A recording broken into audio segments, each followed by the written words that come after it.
మీ ప్రొ మీ profile చూస్తే చాలా ఇంట్రెస్టింగ్‌గా ఉంది. మీరు చాలా ఐపీస్ ఉన్నాయి మీ దగ్గర. హోమ్ గ్రోన్ కా ఇవి కామిక్స్ ఉన్నాయి మీ దగ్గర. అండ్ యూ ఆర్ ఇంటూ చాలా చిల్డ్రన్ ఎంటర్‌టైన్‌మెంట్ ఛానెల్స్ కూడా రన్ చేశారు. Very interesting profile. మీకు ఫిల్మ్స్‌లోకొచ్చే ఇంట్రెస్ట్ ఏంటండి? సార్ ఇప్పుడు మా గోల్ ఏంటంటే అండి, ఫస్ట్ మాకు ఇన్ ద లాంగ్ రన్ ఇప్పుడు మీరు చెప్పినట్టు మనకి మేము చేసే వర్క్లో పిల్లలకి ఎక్కువ మటుకు ఫోకస్ చేసే సినిమాలు యానిమేషన్ తీస్తున్నాం, కార్టూన్స్ బేసికలీ అనేది. అది మేము ఎక్కువ మటుకు ఫోకస్ చేసి లాస్ట్ 20 yearsకి అవే చేస్తున్నాం. 6 యానిమేషన్ ఫిలిమ్స్ మేము తెలుగు, హిందీ, ఇంగ్లీష్ అన్నిట్లో రిలీజ్ చేసాం. అవన్నీ చేశాక మాకు అర్థమైంది ఏంటంటే అండి, ఈ మనకి ముఖ్యంగా ఇండియాలో ఆడియన్స్ వచ్చేది ఫిలిమ్స్కి. లైవ్ యాక్షన్ ఇక్కడ ఉంటే పబ్లిక్ వస్తారు. సో రేపు మేము తీయబోయే ఫిలిమ్స్ ఎక్కువ మటుకు పిల్లలకి ఫ్యామిలీ పరమైన సినిమాలు తీయాలనుకుంటున్నాం. అది తీయాలంటే ఫస్ట్ ఇలాంటి సినిమా తీస్తే మాకు కూడా ఇండస్ట్రీ గురించి అర్థమవుతుంది. ఎక్కువ మటుకు టుడే ఆడియన్స్కి ప్రిఫరెన్స్ ఏంటి, youth audience, main cinema going audience అనే ఏజ్ గ్రూప్ 18 to 40. ఈ ఏజ్ గ్రూప్లో ఎలాంటి సినిమాలు చూస్తున్నాం ఇవన్నీ రీసెర్చ్ చేసి వి ఫెల్ట్ ఇలాంటి జానర్ విల్ బి బెస్ట్. యాక్చువల్‌గా టెలివిజన్ స్పేస్‌లో మీరు చేసిన మీరున్న సెగ్మెంట్‌లో అసల కాంపిటీషన్ చాలా తక్కువ. యూనిక్ స్పేస్ అది. కాంపిటీషన్ తక్కువ గదా! అలాంటిది ఈ ఫిలిమ్స్‌లో అంటే ఇట్స్ వెరీ రిస్కీ బిజినెస్. దీంట్లోకి రావడానికి కారణం ఏంటి? సార్ ఫిల్మ్స్ కన్నా యానిమేషన్ ఇంకా రిస్కీ బిజినెస్. అవునా? అది ఎందుకంటే యానిమేషన్లో ఆల్మోస్ట్ మా ఆఫీస్లో 700 మంది పనిచేస్తున్నారండి. ఎనీథింగ్ ప్లాన్ అటు ఇటు అయితే 700 మంది ఫ్యూచర్ మీద డిపెండ్ అయ్యే ఇది. సో అందుకనే మేము చాలా డీప్గా ఆలోచించి వి థాట్ ఇలాంటి మనం ఈ ఇండస్ట్రీకి వస్తే బలంతో రావాలి, లాంగ్ టర్మ్ ఉండాలి అనే వచ్చాము. అండ్ ఇవాళకి ఉన్న if definitely any business is risky అండి, ఫిల్మ్ బిజినెస్ అయినా కానీ ఏదైనా రిస్కీయే. ఇప్పుడు మాకున్నది నాలెడ్జ్ ఎక్కువ మటుకు క్రియేటివ్ ఫీల్డ్లో ఉన్నాం కాబట్టి మేము from creative people especially writers, టెక్నీషియన్కి మాకు చాలా గౌరవం, రెస్పెక్ట్. యాక్టర్స్కి అందరికీ, ఎందుకంటే వాళ్ళు పడే కష్టము అందరికి అర్థం కాదండి. అండ్ వీ నీడ్స్ పీపుల్, మా లాంటి కంపెనీస్ హ్యావ్ టు ఎంకరేజ్ ఇలాంటి టాలెంట్ అండి. అండ్ మా గోల్ ఏంటంటే ఫ్రమ్ కొత్త వాళ్ళకి కూడా అవకాశం ఇవ్వాలని we want to be sure from not only actors, directors కానీ, రైటర్స్ కానీ, new coming, upcoming, all any talented person మేము ఎంకరేజ్ చేయాలని మేము కోరుకుంటున్నాం. All the best. Thank you. Abburi Ravi గారు. సార్ సార్, నరేష్ గారిని ఈ మధ్య కాలంలో ఎప్పుడు అడిగే క్వెషన్, ఎవరు అడిగినా సరే అడిగే క్వెషన్ ఏంటంటే, కామెడీ సినిమాలు ఎందుకు చేయట్లేదండి అని అంటారు. ఆయన చెప్పే ఒక ఆన్సర్ ఏంటంటే, జనాల్లో సెన్సిటివిటీ అనేది బాగా పెరిగిపోయింది. ఇప్పుడు ఈజీగా మనోభావాలనేవి హర్ట్ అయిపోతున్నాయి. కామెడీ చేయడం అనేది చాలా రిస్క్ అయిపోయింది. ఒకప్పట్లో లేదు అని చెప్పేవారు. ఇలాంటి స్క్రిప్ట్ రాసేటప్పుడు, డైలాగ్స్ రాసేటప్పుడు ఎలాంటి కేర్ తీసుకున్నారు? అంటే యాక్చువల్‌గా ఇప్పుడు ఫ్యాట్ షేమింగ్ అనో, లేపోతే ఈ మ్యారేజ్ షేమింగ్ అనో, రకరకాల కాన్సెప్ట్‌లో అందరి మనోభావాలు హర్ట్ అవుతున్నాయి ఇప్పుడు బయట. ఫస్ట్ ఆఫ్ ఆల్ ఈ సినిమాలో హీరో మనోభావాలే దెబ్బతింటాయండి ఎక్కువ.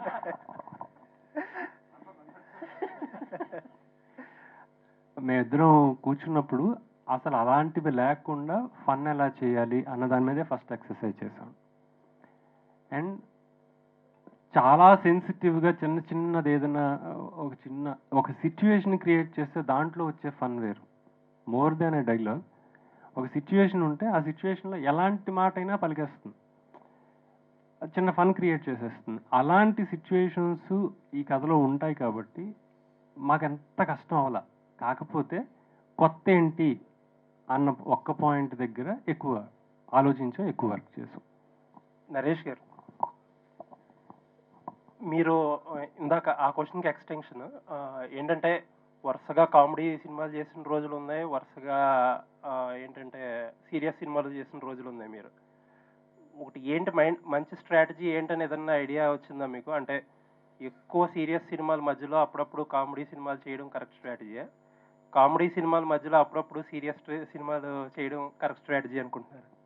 అలా అని కదండి, ఎక్కువ ఒకటే చేస్తే మీరే అంటారు ప్రతిసారి. అంటే నేను దాదాపు అంటే 50 సినిమాలు చేశాను. నాంది బిఫోర్ వరకు అన్ని కామెడీ సినిమాలు చేశాను. ఏంటంటే ఇప్పుడు డిఫరెంట్ సినిమాలు ట్రై చేయరా, కొత్తగా చేయరా అని మీరే అడిగారు అప్పుడు. అంటే అంతేనండి. అంటే ప్రాబ్లీ అంటే ఈ 3 సంవత్సరాలు సీరియస్‌గా చేసిన సినిమాలు 3 అదేదో నేను అంటే టైం తీసుకున్నాను కానీ సంవత్సరం అండి. కానీ జనాలకి అంటే మనందరికీ ఏంటంటే తెలియకుండా ఆ 'నాంది' తర్వాత ఒక 5, 6 సినిమాలు సీరియస్ సినిమాలు చేసేసాను అన్న ఫీలింగ్ వచ్చింది. సో చాలా మంది అడుగుతుంటారండి. బట్ అదే నేను అప్పుడు చెప్పింది ఇప్పుడు చెప్తానండి. ఇవాళ 'కితకితలు' అన్న సినిమా ఇవాళ తీస్తే బాడీ షేమింగ్ అంటారు. అంటే ఒకళ్ళ కలర్ గురించి మాట్లాడకూడదు, ఒకళ్ళ గురించి అంటే ప్రతి దానికి చాలా సెన్సిటివ్‌గా ఉన్నాం. సో సెన్సిటివ్ అంటే బయట ఎవరిని ఇబ్బంది పెట్టకుండా కామెడీ క్రియేట్ చేయడం అనేది చాలా కష్టం అండి. సో అందుకనే టైం తీసుకుంటున్నాను. కామెడీ స్క్రిప్ట్‌లో I'm always ready to do comedy. అంటే నాకు ఇన్‌ఫాక్ట్ సీరియస్ సినిమాల కంటే కామెడీ సినిమాలు అయితే నెంబర్ ఆఫ్ డేస్‌లో తక్కువలో కూడా అయిపోతుంది. అలా అని కాకపోయినండి అంటే వచ్చే కామెడీ మంచిది ఉండాలండి. అంటే నాకు ఈ మధ్య కాలంలో అంటే చాలా మంది కథలు చెప్పారు. ఎక్కడో తెలియకుండా స్పూఫులు చేస్తాం, లేకపోతే ప్యారడీలు చేయటం, లేకపోతే డబుల్ మీనింగ్ డైలాగులు రాయటం ఇలాంటివన్నీ జరుగుతున్నాయండి. ఎలా కాకుండా అంటే నాకంటూ నేను ఫస్ట్ నుంచి ఒకటి అనుకున్నాను. మా ఫాదర్ నాకు నేర్పించింది ఏంటంటే కామెడీ సినిమా అంటే ఫ్యామిలీస్ నలుగురు వస్తారు, 4 టికెట్లు ఎగుతాయి. సో ఎవరిని ఆ నలుగురు పిల్లల్ని ఇబ్బంది పెట్టకూడదు, పెద్దవాళ్ళని ఇబ్బంది పెట్టకూడదు. అలాంటి స్క్రిప్ట్ ఏదైనా ఉంటే దాంట్లో హెల్దీ కామెడీ ఉంటే చేద్దామని ఫిక్స్ అయ్యానండి. డైరెక్టర్ మల్లి అంకం గారు, and I really congratulate all of you because ఆ ఒక్కటి అడక్ అన్నది ఒక లెజెండరీ డైరెక్టర్ని ప్రొడ్యూస్ చేసిన ఫిల్మ్ అది. ఆయన కథ కోసం ఎంత కష్టపడ్డారు ఆ రోజున. ఏవిఎంకి చేశారు, ఏవిఎం లాంటి biggest production house. Now that N young producer and new producer is coming through this film to the film industry. మీరు యాజ్ ఎ డైరెక్టర్ మల్లి గారు, మీరు ఇప్పుడు అలాంటి ఒక అంత పెద్ద హిట్ ఆ రోజున ఈవి సత్యనారాయణ గారికి అది 4వ సినిమా, చాలా పెద్ద హిట్. ఏవిఎం ప్రొడక్షన్స్, ఇళయరాజా గారి మ్యూజిక్, చాలా so much went behind that ఆ ఒక్కటి అడుక్కు సినిమా. ఇప్పుడు మీరు ఈ సినిమాని ఫస్ట్ అటెంప్ట్లోనే ఆ టైటిల్తో చేసినప్పుడు మీకు అసలు వాట్ ఈజ్ యువర్ ఎక్స్పీరియన్స్ అండి? దీనికి టైటిల్ ఎందుకు పెట్టాలనిపించింది? Just you wanted to repeat that hit buzz about the title? కాదు సార్, ఇది యాక్చువల్ కథకు సంబంధించింది. కథకి కావాలి కనుక 100% పెట్టవలసి వచ్చింది. ఈవీవి గారిది ఆ టైటిల్ని ఎన్హాన్స్ చేసినట్టే ఉంటుంది తప్ప దానికి కించపరిచే విధంగా మాత్రం ఉండదు. ఓకే, కాదంటే ఈ కథను మీరు రాసుకున్నప్పుడు ఇన్ జనరల్గా దాని ఇన్ఫ్లుయెన్స్ ఏమైనా ఉందా మీ మీద? లేదండి. లేదా? లేదు. అంటే ఇది ఫస్ట్ నుంచి అనుకోలేదండి. ఆ ఒకటి టైటిల్ ఫస్ట్ నుంచి అనుకోలేదండి. అంటే దాని తర్వాత కూర్చుని ఎలాంటి టైటిల్ పెడదాం అని ఆలోచిస్తుంటే అంటే జనరల్గా ఒక పెళ్లి కానివాడిని పెళ్ళి ఎప్పుడని అడుగుతారు, లేదంటే చదువు పూర్తి అయిపోయినట్టు ఎప్పుడు జాబ్ చేస్తున్నావు, ఏం కొత్తగా ఎప్పుడు సెటిల్ అవుతున్నావు, సో పెళ్ళి అయిపోయిన వాడిని పిల్లలు ఎప్పుడు, సో ఎన్ని అడుగుతుంటారండి జనరల్గా. సో అలాంటి టైంలో మనం ఏం చేస్తామండి, ఎవరిని అడుగుతుంటే చిరాకు అంటే మనకి ఆ ఒకటి అడగంటాం. సో అలాగే ప్రతిసారి హీరో సిచ్యువేషన్ అలాంటిది వస్తుంటుంది. సో దానికి రిలేటెడ్గా ఉంటుందని పెట్టాం కానివ్వండి, లేకపోతే క్యాష్ చేసుకుందాం ఇంకో ఉద్దేశం ఏమి మాత్రం లేదు. ఓకే ఓకే, అంటే ఇప్పుడు ఇందాక మీరు ఒక మాట అన్నారు, అందులో ఆ ఒక్కటి అడుక్కు సినిమాలో అందులో సెటిల్ అవ్వకుండా పెళ్లి చేసుకోవడం కానీ అదొక ప్రాసెస్, ఇందులో సెటిల్ అయి పెళ్లి అవ్వకపోవడం అనేది ఒక ప్రాసెస్ అని చెప్పి చిన్న కంపారిజన్ లాంటి డిఫరెన్స్ చెప్పారు మీరు ఈ రెండింటికి మధ్య ఉన్నది. సో ఈ రెండింటికి మధ్యన వాట్ యు రియల్లీ లైక్ అండి? ఇప్పుడు ఈ కంటెంట్ నచ్చిందా, లేకపోతే ఆ కంటెంట్ చేస్తే బాగుండి అనిపించిందా మీకు? ఆ ఒకటి అడుక్కు, జంబలేడు బొమ్మలేడు సినిమాలు ముట్టుకోకూడదండి ఇప్పుడు. ఎందుకంటే నన్ను చాలా మంది అడిగారు, మొన్న కూడా ఈ మధ్యన ఎవరు వచ్చి జంబలేడు బొమ్మ మళ్ళీ చేస్తే బాగుంటుంది అన్నారు. అంటే ఇన్ని క్లాసిక్స్ అండి. సో అంటే చాలా జనాలకు ఇష్టపడిపోయారండి. అంటే అలాంటి క్యారెక్టర్స్ ఉంది ఇప్పటికీ. జంబలేడు బొమ్మ మన బ్రహ్మానందం గారు మేము ప్రతిరోజు నేను చూస్తుంటానండి. సో ఒక్కసారి ప్రేక్షకులకు అంత వెళ్ళిపోయిన సినిమాలు మనం ముట్టుకోకూడదండి. సో అలాంటిది కాదు కానీ బట్ ఒక టైటిల్ అంటే ఇదివరకు నేను కూడా అహనాపల్లి అంటని రాజేంద్ర ప్రసాద్ గారి సినిమా పెడతాం జరిగింది. గమ్యం శ్రీకాంత్ గారి సినిమా కూడా ఉందండి, మళ్ళీ మా గమ్యం పేరు పెడతాం జరిగింది. సో ఈ సినిమాకి బాగుంటుంది టైటిల్గా పెడతాం జరిగింది కానివ్వండి, ఇంకా వేరే ఉద్దేశం లేదండి. ఓకే, అబ్బుర్ రవి గారు, ఇప్పుడు ఈ సినిమాకి ఎల్బి శ్రీరామ్ గారు డైలాగ్ రాశారు దానికి అప్పుడు, బట్ ఈవి సత్యనారాయణ గారు చాలా వరకు చెక్కున్నారు అండ్ యాజ్ ఆల్సో అంటే ఎన్కరేజ్డ్ ఎల్బి శ్రీరామ్ గారికి ఆ స్కోప్ ఇచ్చి రాయడానికి. అవన్నీ కూడా ఒక మార్కింగ్, చాలా ఒక న్యూ వెర్షన్, న్యూ కాయినింగ్, ఆ డైలాగులన్నీ చాలా విచిత్రంగా జనాలను ఊపేసేశారు ఆ ఒక్కటి సినిమాలో. ఇందాకలా మన యాంకర్ అనుష్ గారు, మంజుష్ గారు కూడా చెప్తున్నారు. ఇప్పుడు మీరు ఏమైనా న్యూ వెర్షన్ ఏమైనా పట్టుకొస్తున్నారా ఈ డైలాగుల్లోని? ఆ కాయినేజెస్ కానీ, లేకపోతే ఆయన మార్క్, చిన్న మార్కు, ఈవి సత్యనారాయణ గారి మార్క్ కనిపించేటట్టుగా? ఆయన చెప్పింది నేను చెప్తాను. ఆయన స్టైల్ని టచ్ చేయకూడదండి. ఈవి గారిది ఒక ప్రత్యేకమైన శైలి. అంటే ఆ స్పాంటేనిటీ కానీ, నాకు హలో బ్రదర్ కానీ ఇంకోటి కానీ అంటే గోడ మీద నాగార్జున గారు ఎక్కుతారు, అల్లుడు గారు అంటే, అల్లుడు గారా అయితే మామగారు, ఇది ఎవడు రాయలేడండి. ఆయన శైలి పట్టుకోవాలనుకోవడం చాలా తప్పు, ఎందుకంటే అది టైగర్, అది అంతే, మనం తోలు కప్పుకోవాలి, తోలు ఎప్పుడు కప్పుకోకూడదు.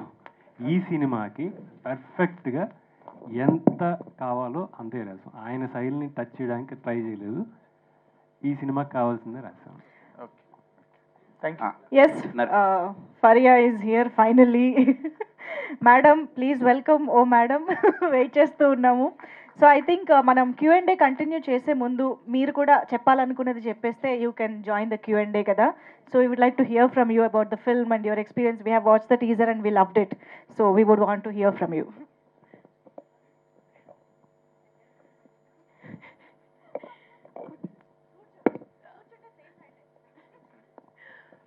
Hello, Andy. Good evening. Thank you so much for being here today. చాలా లేట్ అయిపోయినా తెలుసు నాకు, షూట్ నుంచి వస్తున్నా, so forgive me. Good to see you all. చాలా రోజులు అయినాయి. ఐ థింక్ ఒక 1 year తర్వాత నేను మళ్ళీ ప్రాసెస్ స్టార్ట్ చేస్తున్నా. అంటే ప్రమోషన్స్, ఈ excitement, trailer launch, teaser launch, ఇవన్నీ. సో చాలా ఒక యూనో ఎక్సైట్మెంట్ పెరుగుతుంది. అండ్ మామూలుగా లేదు ఎక్సైట్మెంట్ అండి. మురళి గారు మీతో చెప్పాలనుకున్నా కానీ ఇప్పటి వరకు చెప్పలే. Teaser, poster, colours, vibe, music next level వచ్చేస్తుంది. So super super happy that ఆ ఒక్కటి అడక్కు is coming soon this month. And Naresh garu, thank you so much for being the perfect co-star for this film. I couldn't have imagined doing this with someone else. I'm super excited to show you what we have done. I hope you all like it too. Thank you. Super, thank you. మేమైతే wait చేస్తున్నాం మళ్ళీ మీ టైమింగ్లో comedy చూడడానికి. Yeah, Just wanted to say thank you to Rajiv garu also and Chilka Productions. I can't tell you how sweet they are. First of all, they treat everyone on set like family, and it's lovely being associated with them. I'll let you speak more and ask more stuff. Yeah, ఒక photo పాప. Okay, మొత్తం అయిపోయాక ఒకసారి. Yeah, పాపం shoot finish చేసుకుని చాలా దూరం నుంచి ఇంకా ఆయాసం తీరకుండానే నేను పాపం మైక్ ఇచ్చేసాను తనకి. ఒక్క photo of for the media ఇచ్చేద్దాము. యా, మల్లి గారు మీరు కూడా అందరూ, చోటాకి ప్రసాద్ గారు ఉంటే ఒకసారి, భరత్ గారు మీరు కూడా వీలైతే జాయిన్ అవ్వండి.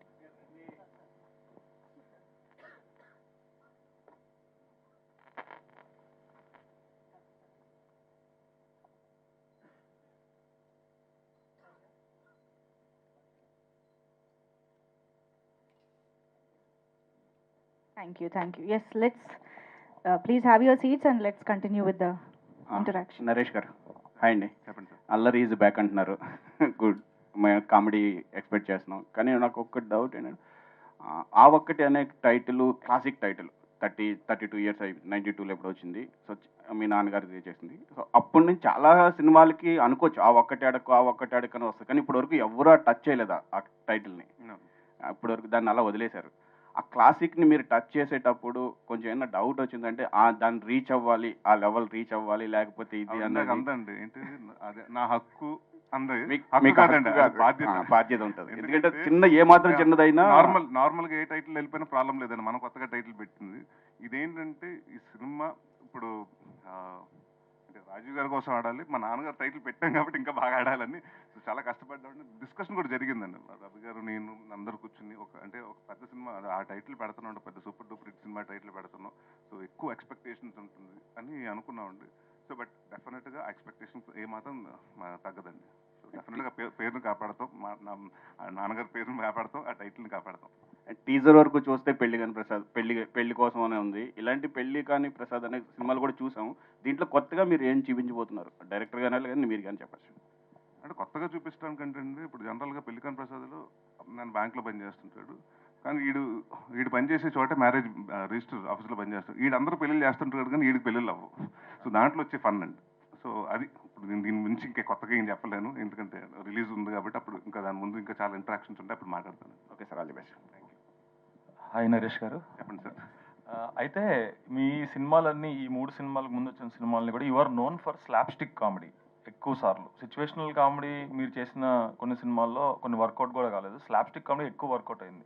Suddenly if you're reinventing yourself to do situational comedy, what changes you brought in? ఎందుకంటే కోవిడ్ తర్వాత మీరు చాలా తెలుసుకున్నారు, ప్రీవియస్ రిజల్ట్స్ వల్ల చాలా తెలుసుకున్నారు. ఈ 3 సినిమాల్లో కొత్త ఇమేజ్ కూడా వచ్చింది కదా, ఒక సీరియస్ ఇమేజ్ కూడా వచ్చింది. So should have brought in some changes ఏదన్నా? అంటే అదేనండి, ఇప్పుడు people are not happy with parodies. స్పూపులు ఇదివరకు ఒకప్పుడు చూసేవారండి, ఒక చిన్న సీన్లు పెట్టినా ఇప్పుడు చూడట్లేదండి. అండ్ మీరు అన్నట్టు the writing has to be, అంటే ఆ రైటింగే నవ్వు రావాలి కానండి, మనం ఎవరిని ఇబ్బంది పెట్టో లేకపోతే డబుల్ మీనింగ్ చేయకుండా అలాంటి ఎలాంటి అర్థాలు రాకుండా చేయటం చాలా కష్టం అండి. అంటే నేను ఇందాక చెప్పింది కూడా ఏంటంటేనండి, అంటే కథలో కామెడీ ఉండాలండి. అందుకోసం ఇప్పుడు నేను ఇప్పుడు 4 నిమిషాలు అయిపోయింది, ఒక సీరియస్ సీన్ అయిపోయింది, ఇప్పుడు కామెడీ పెట్టాలి అని ఒక టైం లెక్కలు పెట్టుకుని ఇది ఓకే సాంగ్ వస్తుంది, ఇక్కడ సాంగ్ తర్వాత ఒక కామెడీ సీన్ పడాలని అలాంటిది కాదండి. సో కథలోంచి వస్తే, క్యారెక్టర్స్ నుంచి వస్తే బాగుంటుంది. సో మన ఇంట్లో ఇప్పుడు ఇవాళ ఎలా అయిపోయిందంటే, ఒకప్పుడు ఒక డైలాగ్ మాట్లాడుకున్నట్టు ఉంటుంది. ఇవాళ అలా కాదండి, కల్లోకి వెళ్ళి మన ఇంట్లో మాట్లాడుకుంటుంటే ఎలా మాట్లాడుకుంటాం, మన మదర్తో మాట్లాడినప్పుడు, మన బ్రదర్తో సిస్టర్తో మాట్లాడుకున్నప్పుడు అలాగే ఉండాలండి. సో సింపుల్గా ఉండాలి, but at the same time కొంచెం స్పెషల్గా ఉండాలి. So I'm thinking only about, అంటే నీట్గా నవ్వించాలి, అంతేగాని ఏదో చేసేసి మీరు అన్నట్టు ఇందాక స్లాప్ స్టిక్ అన్నారు. స్లాప్ స్టిక్ కూడా జనాలకు నచ్చట్లేదండి అంత. అంటే నాట్ ఓన్లీ మీ, అంటే జనరేషన్ చేంజ్ అవుతుంది కాబట్టి now they like they want more of a pleasant comedies అండి, rather than all this comedies. So I think అలాగా చూసుకున్నప్పుడు నాకు ఇది కరెక్ట్ అనిపించింది. సో అలా చేయడం జరిగిందండి. Sir good sir. ఇప్పుడు అండ్ వన్ మోర్ థింగ్ ఏంటంటే, అంత సీరియస్ చేసిన తర్వాత ఇమ్మీడియట్గా స్లాప్ స్టిక్ చేసినా కూడా కొంచెం ఇది అవుతుందండి. So I have to come back with small transaction కాబట్టి ఐ పిక్ దిస్ వన్ అండి.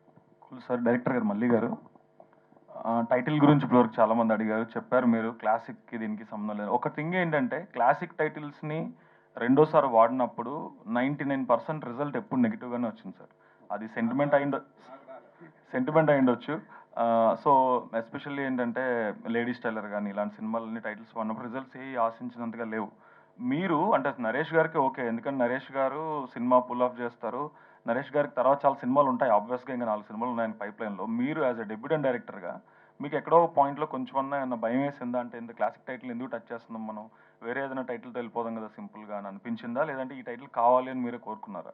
బేసిక్గా ఆ స్టోరీకి సంబంధించిన వరకు స్టోరీ కావాలనిపించింది, ఈ టైటిల్ కావాలనిపించింది. అలాగని చెప్పేసి క్లాసిక్ టైటిల్ మనం ఎంతవరకు, అంటే చిన్న భయం అయితే ఉంది, అంటే మనం రీచ్ అవుతామా లేదా అని. బట్ ఎప్పుడైతే మేము సినిమా చూసామో కరెక్ట్ యాప్ అని ఫిక్స్ అయ్యి ఈ టైటిల్కి ఎక్కడ మేము అన్యాయం చేయలేదు. సార్ ముందుగా అందరికీ శుభాకాంక్షలు. ఈ సినిమా పోస్టర్ నుంచి, టైటిల్ నుంచి పోస్టర్లో కూడా తాళి కట్టుకొని పరిగెత్తుతూ నిన్న రిలీజ్ చేశారు. అక్కడి నుంచి ఇవాళ టీజర్లో పాట, సాంగ్. అయితే నేను టీజర్ చూసిందా, చిన్న లెంగ్త్ క్వశ్చన్ కదా, చిన్న చేస్తా. టైటిల్లో ఇంగ్లీష్ మన వేశారు కదా, కలం పట్టింది, ఆ పట్టింది, డబ్బులు పెట్టి, ఆ తెలుగులో రాస్తే బాగుండేది అనిపించింది నాకు. అంటే చదివడానికి కూడా ఆ పేర్లు అవి కొంచెం నాకు అనిపించింది సార్. ఇక్కడ అది కూడా డిస్కస్ చేస్తే, అంటే మన లిరికల్ వీడియో ఇంగ్లీష్లో రాస్తున్నాం కాబట్టి మళ్ళీ ఇది తెలుగు చేస్తే రెండు కన్ఫ్యూజ్ అవుతుంది. ఎయిదర్ మొత్తం తెలుగులో రాయాలి, లేకపోతే మొత్తం ఇంగ్లీష్లో రాయాలండి. సో అందరికి, అంటే చాలా మందికి, అంటే మన ఇప్పుడు అంటే 90% మన తెలుగు వాళ్ళందరూ అక్కడ చాలా అబ్రాడ్లో కూడా సెటిల్ అయి ఉన్నారండి. సో వాళ్ళకి రీచ్ ఉంటుందని, వాళ్ళకి తెలుగు వచ్చు, వాళ్ళు తెలుగు నేర్చుకుంటున్నారు బాగా. అంటే మన వాళ్ళకి రాదంటారు అలానే కదా. అంటే ఇప్పుడు బాగా, అంటే మనం తెలుగు కాకుండా అంటే వేరే భాషల్లో కూడా చూసే వాళ్ళు ఉంటారు కదండి. ఇప్పుడు మార్కెట్ స్పాన్ పెరిగింది కాబట్టి ప్రతి ఒక్కరు ఎవరైనా యూట్యూబ్ అవైలబుల్ ఉంది కాబట్టి, సో వాళ్ళకు కొంచెం రిలేటబుల్గా ఉంటుందని ఇంగ్లీష్లో రాయటం జరిగిందండి. మీరు అన్నట్టు సినిమాలు మాత్రం తెలుగులోనే ఉంటాయి. ఓకే. ఇంకోటి మీకు రిలేటెడ్, ఇప్పుడు అల్లరి బ్రాండ్ నుంచి బయటపడాలని చాలాసార్లు ట్రై చేశారు. నాది అప్పుడు కూడా నీకు అల్లరి కాదు, నా ఇంటి పేరు మారుతుంది సంథింగ్ ట్యాగ్, కానీ మారలేదు. దాని మీద మీ అసలు ఒపీనియన్ ఏంటి, మీ ఆలోచన విధానం ఎలా ఉంది? సార్ నేను అల్లరి ఎప్పుడు తీసేస్తాను, నేను ఎప్పుడు అనలేదు. దీనికి అంటే ఆ సినిమాకి విజయ్ కనకమాడలు ఏమన్నాడంటే, నాకు అల్లరిని పెట్టను సార్, ఓన్లీ నరేషన్ పెడతానండి. సో ఇట్స్ డైరెక్టర్స్ కాల్ అండి.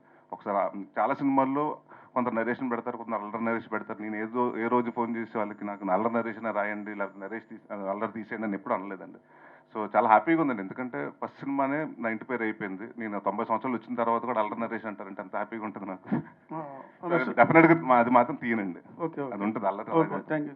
హీరోయిన్ గారు, ఈ హీరోతో చేస్తున్నప్పుడు మీకు ఎలా అనిపించింది? ఈయన పొట్టిగా ఉన్నాడు అనిపించిందా, మీకు పొడిగా ఉన్నాడు అనిపించిందా? ఈక్వల్గా అనిపించిందండి. అంటే ఐ టు ఐ డైలాగ్ చెప్పడం చాలా నచ్చింది.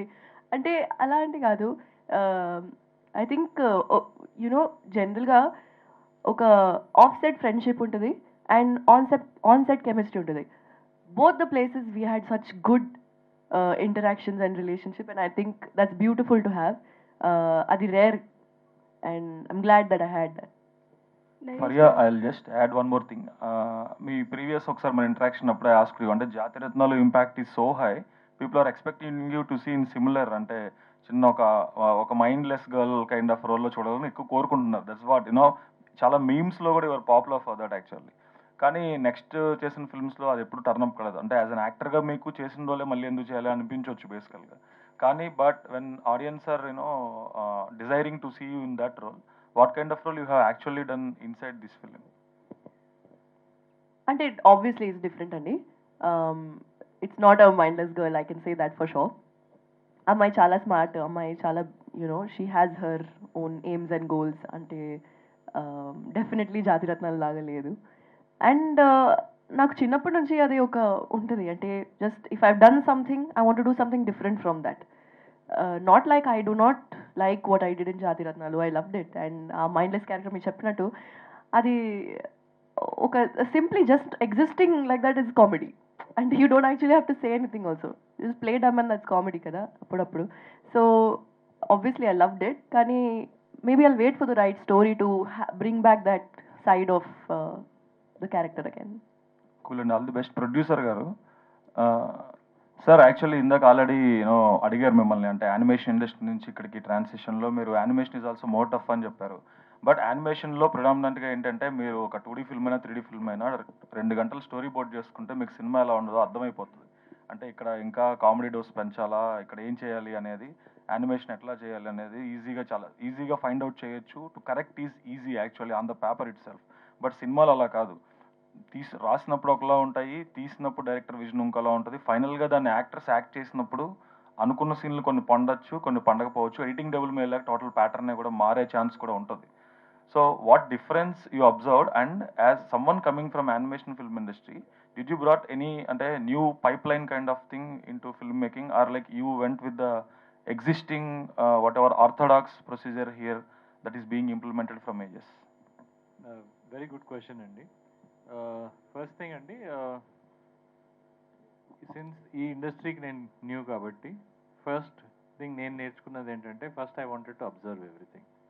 ఇప్పుడు ఒక డిఓపి షాట్ ఎలా పెడతారు, ఒక డైరెక్టర్ ఎలా తీస్తారు, ఒక యాక్టర్ ఆ స్క్రిప్ట్ ఎలా ట్రాన్స్లేట్ అవుతుంది అనేది ఫస్ట్ ఆఫ్ కోర్స్ రైటర్ గారు చెప్తారు, ఎలా సీన్ ఎలా ఉండాలి డిస్క్రైబ్ చేస్తారు. ఆ సీన్ తగ్గట్టు డైరెక్టర్, మంచి డైరెక్టర్ ఏం చేస్తాడు, ఆ సీన్ని రాసిన దానికన్నా బెటర్ తీస్తారు. మంచి యాక్టర్ ఏం చేస్తాడు, దాన్ని ఇంకా బెటర్ చేస్తారు. ఇప్పుడు యానిమేషన్లో మాకున్న లిమిటేషన్ ఏంటంటే, మా ఇమాజినేషన్ దాకే లిమిటేషన్. యానిమేటర్ ఏం చేస్తున్నాడు అదే లిమిటేషన్. అఫ్కోర్స్ మీరు అన్నట్టు స్టోరీ బోర్డ్ చేసుకుంటే సినిమా మొత్తం అర్థమైపోతుంది. ఇక్కడ కూడా సినిమా తీసాక మనం చూస్తే తెలుస్తుంది ఏది మిస్సింగ్ ఉన్నాయో, కామెడీ మిస్సింగా, సాంగ్ మిస్సింగా, ప్యాచ్ వర్క్లో ఇది మిస్ అయిందా, కంటిన్యూటీ మిస్ అయిందా. సో కొన్ని డేస్ యాడ్ అవుతాయి. సో ఈ ప్రాసెస్లో టెక్నికల్గా చూడాలంటే ఈ సినిమాకి ఆల్రెడీ మా టెక్నీషియన్స్, మా డిఓపి సూర్య గారు అవుట్స్టాండింగ్గా తీశారు ఫిల్మ్ని. అండ్ అఫ్కోర్స్ యాక్టర్స్ అందరూ టాప్ యాక్టర్స్ కాబట్టి మాకు అక్కడ యాక్టింగ్ విషయాలు మేము అనుకున్న దానికన్నా బెటర్ చేశారు. సో అక్కడికి ఇష్యూ రాలేదు. సో ఓవరాల్గా మాకు ఎక్కడ టెక్నాలజీ యూజ్ చేయాల్సిన అవసరం పడలేదు. ఎందుకంటే ఈ సినిమా స్టోరీ టెల్లింగ్ అనేది ఒక light hearted family story with some with a message in it. So ఓవరాల్గా స్టోరీ బ్యూటిఫుల్గా వచ్చింది, టెక్నీషియన్స్ బ్యూటిఫుల్గా ఉన్నారు, యాక్టర్స్ బ్యూటిఫుల్గా చేశారు. సో మాకు ఎక్కడ అంత అవసరం పడలేదండి టెక్నాలజీ వైజ్. బట్ ఫ్యూచర్ సినిమాల్లో తప్పకుండా మేము టెక్నాలజీ హై ఎండ్ ఫిల్మ్స్ చూస్తారు మా బ్యానర్ నుంచి. And technically very high end films తీయాలని మేము కోరుకుంటున్నాం. Cool sir, all the best. Naresh గారు హాయ్ అండి. Hello I'm Babita. యాక్చువల్లీ ఇంతకు ముందు హిట్ ఫ్లాప్తో సంబంధం లేకుండా మీరు సినిమాలు చేసేవాళ్ళు అండ్ ఫిలిం ఇండస్ట్రీ నుంచి కూడా యు గాట్ లైక్ తేజ గారు కూడా మిమ్మల్ని అప్రిషియేట్ చేశారు మీరు సినిమాలు చేస్తూ ఉంటే. కానీ ఇప్పుడు మీరు చాలా చూజీ అయిపోయారు, ఎందుకు? లేదండి, అంటే కోవిడ్ తర్వాత అందరూ కొంచెం స్లో అయ్యామండి మళ్ళీ. బట్ ఈ సంవత్సరం ఐ హ్యావ్ 4 రిలీజెస్ అండి. అంటే last year and before last year had only 1 releases అండి. This year again I'll be my old self అండి. సో ఆల్రెడీ నా స్వామి రంగ రిలీజ్ అయింది, ఇప్పుడు ఇది సమ్మర్లో వస్తుంది. ఇది కాకుండా ఇంకో 2 సినిమాలు సెకండ్ హాఫ్ ఆఫ్ ఇయర్లో పడతాయి. మళ్ళీ విల్ సీ దట్ పాత నరేషన్ మళ్ళీ చూస్తారు త్వరలో. ఒక వన్ లాస్ట్ క్వశ్చన్ ఫారియాజీ, యాక్చువల్గా మీరు పనిచేసిన నవీన్ పొలిశెట్టి గారు కానీ ఇప్పుడు నరేష్ గారు కానీ వీళ్ళిద్దరు మంచి టైమింగ్ ఉన్న ఆర్టిస్టులు, ప్లస్ లొకేషన్లో కూడా ఇంప్రూవైజ్ చేయగలరు కదా. సో ఇద్దరితో పనిచేసినప్పుడు ఎవరితో పనిచేయడం మీకు చాలా టఫ్ అనిపించింది? ఎందుకు సార్ అలా గొడవ పెడుతున్నారు మీరు? లేదు సార్, ఒక ఐ థింక్ అంటే మీరు చూసి కదా సబ్జెక్ట్స్లో ఎంచుకోవడంలో కూడా. నేను చూసి కాదండి, నేను అంటే ఏ సిచ్యువేషన్లో ఏ క్యారెక్టరిస్టిక్ బాగుంటుంది నేను అదే అబ్జర్వ్ చేస్తా ఫస్ట్, నచ్చితే అబ్జర్వ్ చేసేస్తా. సో నవీన్ నుంచి వేరే క్యారెక్టరిస్టిక్స్ అబ్జర్వ్ చేశాను, నరేష్ గారి నుంచి వేరే టైమింగ్. అంటే ఒక సీన్లో నేను థియేటర్ చేశాను, కానీ ఒక చిన్న సీన్లో ఒక చిన్న డైలాగ్ కామెడీ ఏదో లైన్ ఉంది, దాంట్లో నాకు చిన్న టిప్ ఇచ్చారు. అంటే అది ఎంత హెల్ప్ అవుతుంది అంటే అది నాకు ఇప్పుడు కూడా వేరే ఫిల్మ్స్లో కూడా హెల్ప్ అవుతుంది. అది నాకు కూడా తెలుసు, కానీ అప్పుడప్పుడు మీరు మర్చిపోతారు, లేకపోతే సడన్గా మీకు కొత్తది అలా యూనో అనిపిస్తుంది. So different people have different things to offer అండి, అలా కంపేర్ చేస్తే అయిపోతుంది. రవి గారు ఇందాక నరేష్ గారు మాట్లాడుతా హెల్దీ కామెడీ గురించి, అన్హెల్దీ కామెడీ అలా ఆ లైన్స్లో ఒక మాట చెప్పారు ఈవి గారు అన్నమాట. యాక్చువల్గా చాలామంది ఒపీనియన్ ఏంటంటే ఈ ప్యారడీలు, స్పూఫ్లు, డబుల్ మీనింగ్ డైలాగులు ఇప్పుడు టెలివిజన్లో జబర్దస్త్ అనే షోలో కొంచెం ఎక్కువయ్యి, బట్ ఏంటంటే దానికి కూడా ఆడియన్స్ చాలా ఎక్కువ ఉన్నారు. ఆ ఇన్ఫ్లుయెన్స్ ఇండస్ట్రీ మీద, రైటర్స్ మీద కానీ డైరెక్టర్స్ మీద కానీ ఎక్కువయ్యి ఒకప్పుడు జంధ్యాల గారి టైంలో కానీ ఈవీవి గారి టైంలో కానీ అప్పుడున్నంత, ఇప్పుడు ఇందాక నరేష్ గారు అన్నట్టు ఫ్యామిలీ మొత్తం చూసే కామెడీ పోయి అలాంటి కామెడీ ఎక్కువ, మామూలుగానే తక్కువైపోయింది కామెడీ. ఆ తక్కువైపోయిన కామెడీలో కూడా అలాంటి కామెడీ ఎక్కువ ఉంది అంటున్నారు. ఎంతవరకు కరెక్ట్ అంటారు? నాకు కరెక్ట్గా అర్థం కాదు. లాస్ట్ 2 లైన్లు మళ్ళీ జబర్దస్త్ ఇన్ఫ్లుయెన్స్ వల్ల ఇప్పుడు ఎగ్జిస్టింగ్ కామెడీ టెలివిజన్ షో గురించి చెప్పను కానండి. ఇప్పుడు ఇదివరకు స్పూపులు ఓన్లీ మీ సినిమాలో చేస్తేనండి, మా సినిమా ఒకటి రిలీజ్ అయితే 3 నెలల తర్వాత మీ స్పూపులు చేస్తాం, సినిమా రిలీజ్ అవ్వడానికి 6 మంత్స్ 4 మంత్స్ పడుతుందండి. ఈరోజు ప్రతి వాడి దగ్గర ఫోన్ ఉంటుంది, చిన్న పిల్లలు కూడా ఫైట్లు చేసేస్తున్నారు, చిన్న పిల్లలు కూడా స్పూపులు చేసేస్తున్నారండి. సో మీమ్ అంటే నాట్ ఓన్లీ దాట్ అండి, అంటే మీమ్ పేజెస్ ఇన్స్టాగ్రామ్లో కానివ్వండి, లేకపోతే క్రియేటివ్గా యూట్యూబ్లో కానివ్వండి, చాలామంది చాలా రకరకాలుగా చేస్తున్నారండి. సో ఎక్స్పోజర్ ఇదివరకు ఓన్లీ ఇండస్ట్రీ దగ్గర నుంచి ఉండేదండి. నా ఇప్పుడు ఎవ్రీవన్ హ్యాస్ దట్ అంటే అది అందరి దగ్గరకు వచ్చేసింది కాబట్టి అంటే చాలా ఈజీగా వెళ్ళిపోతుంది. సో అందరు 10 మంది చేసేటప్పటికి 11 చేసేటప్పుడు బోర్ కొడుతుందండి. ఎందుకంటే వాళ్ళు ఏం చేస్తారంటే ఇవాళ ఒక సినిమా చూశాడు, ఇవాళ ఇంటికి వెళ్ళిపోయాడు, ఆ రోజు ఫోన్లో రికార్డ్ చేసుకుని నన్ను స్పూప్ చేసి పెట్టేస్తాడు. మేము ఆ సినిమా రిలీజ్ చేసి మా సినిమా షూట్ చేసి ఎన్ని పెట్టేటప్పుడు 6 నెలలు అవుతుందండి. ఇది నేను ఎప్పుడో చేశాను కదా, ఎప్పుడో చూశాను కదా అని జనాల ఫీలింగ్ వచ్చేస్తుంది. అది నా డిఫరెన్స్ అండి. ఇంకొకటి ఏంటంటే అండి, ఒకప్పుడు జంధ్యాల గారు కానీ ఈవీవి గారి సినిమాలు కానీ ఒక 100s ఆఫ్ టైమ్స్ చూసుంటాం మనం. ఇప్పుడు కూడా టీవీలో వస్తే మనం చూడడానికి రెడీగానే ఉంటాం. బట్ ఏంటంటే ఇప్పుడు వచ్చే కామెడీకి ఆ రీకాల్ వాల్యూ అనేది చాలా తగ్గిపోతుంది. ఫస్ట్ టైంకి బాగుంటుంది, సెకండ్ టైం కూడా కొంతవరకు చెల్తా, థర్డ్ టైంకి మీకు తెలిసిందే కదా రీకాల్ వాల్యూ అనేది పోతుంది. అది నేను అనేది ఏంటంటే ఈ టీవీ కల్చర్, లేకపోతే ఈ ప్యారడీలు, స్పూఫ్లు, డబుల్ మీనింగ్ డైలాగుల మీద ఓవర్ రిలయన్స్ ఎక్కువైపోయి ఆ క్వాలిటీ తగ్గుతుందని అంటారు. డెఫినెట్గా తగ్గుతుందండి. ఎందుకంటే మీరు చెప్పిన పేర్లు ఉన్నాయి చూసారా, జంధ్యాల గారు కానీ ఈవి గారు కానీ, వీళ్ళందరి కామెడీ మళ్ళీ చూడండి, వాటన్నిటిలోనూ ఒక సిచ్యువేషన్ ఉంటుంది, ఒక క్యారెక్టర్ ఉంటుంది. ఆ క్యారెక్టర్ చివరి దాకా అలాగే ఉంటుంది. ఆ క్యారెక్టర్ బిహేవియర్ వల్ల మనకి ఫన్ వస్తాం, ఆ సిచ్యువేషన్ వల్ల ఫన్ వస్తుంది. ఈ రెండూ లేకుండా కేవలం మాటల మీద డైలాగ్ చేయాలనుకుంటే అది నిలబడదండి. మీరు ఇలా గుర్తు చేసుకోరు. సో క్యారెక్టర్స్ క్రియేట్ చేసినప్పుడు, కథ క్రియేట్ చేసినప్పుడు, సిచ్యువేషన్ క్రియేట్ చేసినప్పుడు మాత్రమే నిలబడగల కామెడీ రాయగలుగుతాం. లేకపోతే అది ఎంత చెప్పినా నిలబడదు. ఈ టైంలో అలాంటి కామెడీ రాయడం ఈజీ అంటారా? చాలా చాలా కష్టం అండి. ఎందుకంటే ఎక్స్పోజర్ లెవెల్స్ మారిపోతున్నాయి, మనం చూసే మీడియం మారిపోతుంది, అండ్ ఎప్పుడు కావాలంటే అప్పుడు ఆపేసుకునేది మారిపోతుంది. ఏది పెట్టినా ఫన్ కనిపిస్తుంది. ఇన్స్టాగ్రామ్ ఓపెన్ చేసి మీరు ఏది లైక్ చేస్తే అవి వస్తూ ఉంటాయి. దాంట్లో అవన్నీ చూసిన తర్వాత థియేటర్లో నేను నవ్వుకోవాలంటే నా సిచ్యువేషన్ కరెక్ట్గా ఉండి మీకు రిలేటబుల్గా ఉంటే తప్ప, నాకు మీకు అర్థమైతే తప్ప నాకు నవ్వు రాదు. నాకే నవ్వు రాదు, జనం ఎందుకు నవ్వుతారు? రాజీవ్ గారు, thank you. Just one as instructed the last question. మీరు నార్మల్గా you came from A corporate kind of industry almost, and you have that look almost. ఒక దిలీప్ కుమార్ గారి లాగా సీరియస్గా, ఒక సీరియస్నెస్ అక్కడి నుంచి కార్పొరేట్ సీఈఓ లాగా కూర్చుని ఎక్కడ అసలు నవ్వడానికి కూడా మీరు ఇష్టపడట్లేదు. అండ్ మోర్ సో మీకు మిమ్మల్ని భయపెట్టారు ఇండస్ట్రీలోకి వచ్చినప్పుడు, రోడ్డు మీద పడిపోతావు జాగ్రత్త అని చెప్పిన వాళ్ళు ఉన్నారని మీకు చెప్పారు. 4-5 సినిమాలు ప్రిపేర్ అయ్యి వచ్చారు అనుకోండి మీరు. But with that kind of a serious heart and a very serious outlook towards business and very serious attitude towards making things and following things, అసలు ఈ కామెడీ సినిమా మీకు ఎలా నచ్చింది? ఇది చెయ్యాలని మీరు ఎలా అనుకున్నారు? అసలు మీకు ఈ సినిమాకి అసలు సంబంధం లేదన్నట్టుగా నాకు అనిపిస్తుంది. How did you enjoy this film and how could you accept this story? How could you choose this? Sir ఒకటి సీరియస్గా కనిపించుండొచ్చు, సారీ. ఎప్పుడైనా బీర్ తాగుతాం సార్, అప్పుడు ఫన్ కనిపిస్తుంది. ఒకటి సార్, నా background actually Telugu industry sir. Okay. మా తాతగారు సి నాగేశ్వరరావు గారు is been associate director in lot of Telugu movies, Vijayavahini productions, Mayabazar, Pathala Bhairavi, అలాంటి చాలా, గుణసుందరి కథ, మల్లీశ్వరి కథ. మా తాతగారు అన్నయ్య గారు, అంటే మా పెద్ద తాత సిఎస్ఆర్ గారు, సిఎస్ఆర్ ఆంజనేయులు గారు. సో మాయాబజార్లో శకుని, పాతాళ భైరవిలో కింగ్ రోల్. అయ్యో, ఆయన ఇంట్రడ్యూస్ చేయకండి, మా మీడియాకే ఇన్సల్ట్ అది. Is such a legendary actor known to everybody. So Chilakalapudi Seetharama Rajeev sir నా పేరు, పూర్తి పేరు. మరి చిలక అని పెడితే ఏంట్రా ఈ చిలక అనుకున్నాం. టైం బాగాలేనప్పుడు పేరు కట్ చేయాల్సి వచ్చింది. ఏది చేసినా అన్ని ఫ్లాప్ అవుతుంటే పేరు చేంజ్ చేసి చూసాను సార్, కలిసి వచ్చింది. మళ్ళీ ధైర్యం సరిపోలేదు మళ్ళీ మొత్తం పేరు వేయడానికి. ఆధార్ కార్డులో అదే ఉంది, పాస్పోర్ట్లో అదే ఉంది. చిలక పలికింది అని మా ఆవిడ చెప్తుంది. సంతోషం. పెళ్ళాక మన టైం మారింది సార్, మంచి time. Very nice, very nice. అంటే కాంబినేషన్ సూపర్ గా ఉంది. ఆయన ఏమో అక్కడ అబ్బురు వారు, ఇక్కడేమో చిలకలపూడి వారు, ఇక్కడేమో ఈదరవారు. అసలు జనరేషన్స్ టుగెదర్ వచ్చి మళ్ళీ సినిమాని రిపీట్ చేస్తున్నందుకు మాత్రం really congratulate you and hats up to all your ancestors. Thank you, sir. Really, thank you very much. Amazing, amazing. Thank you.